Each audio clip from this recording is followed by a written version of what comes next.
ధనస్సు రాశి వాళ్ళకి ఆగస్టు మాసంలో 5 గ్రహాలు చాలా బాగా యోగిస్తున్నాయని చెప్పొచ్చండి. 3వ స్థానంలో రాహు కాబట్టి చేసేటువంటి ప్రతి పనిలోనూ పురోగతి, అభివృద్ధి ఖచ్చితంగా చూసేటువంటి యోగం కనబడుతుంది. ఈ మాసంలో వివాహాది శుభ కార్యక్రమాలకి వాటికి అటెండ్ అవ్వడం, లేకపోతే మీ జీవితంలో వివాహాది శుభ కార్యక్రమాలన్నీ కూడా ఎదురు రావడం లాంటివి చూసే అవకాశం కనబడుతోంది. అష్టమంలో బుధుడు వక్రించి సప్తమాన్ని చూడడం వల్ల ప్రధానంగా వైవాహిక జీవితంలో సమస్యలు రాకుండా జాగ్రత్త పడండి. ఆగస్టు 20వ తారీఖు తర్వాత మరిన్ని శుభవార్తలు వినేటువంటి యోగం కనబడుతోంది. నూతన వస్త్ర వాహన ఆభరణ యోగాలన్నీ కూడా ఆగస్టు 20వ తారీఖు తర్వాత చాలా బాగా కనబడుతున్నాయి. ముఖ్యంగా ఈ మాసంలో రవి బలము అనేటువంటిది లేక పనులన్నీ వాయిదా పడడం కానీ, ఆటంకాలు ఎక్కువగా రావడం కానీ, సమయానికి భోజనం చేయకపోవడం వల్ల ఆరోగ్య సమస్యలు రావడం కానీ ఇలాంటివి ఎక్కువగా చూస్తారు. సో రవి బలం అనేటువంటిది పెరగడానికి సూర్యోదయం కన్నా ముందే నిద్ర లేవండి.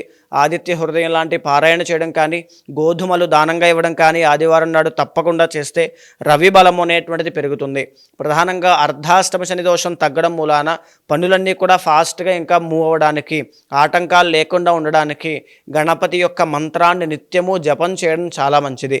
గణపతి యొక్క మంత్రము అంటే ఓం గం గణపతయే నమః అనేటువంటి మంత్రాన్ని ప్రతినిత్యము 16 సార్లు కానీ 54 సార్లు కానీ నిత్యము జపం చేయండి.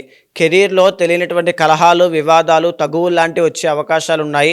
వాటికి తావివ్వకుండా ప్రశాంతంగా జీవితంలో బ్రతకడానికి ప్రయత్నం చేయండి.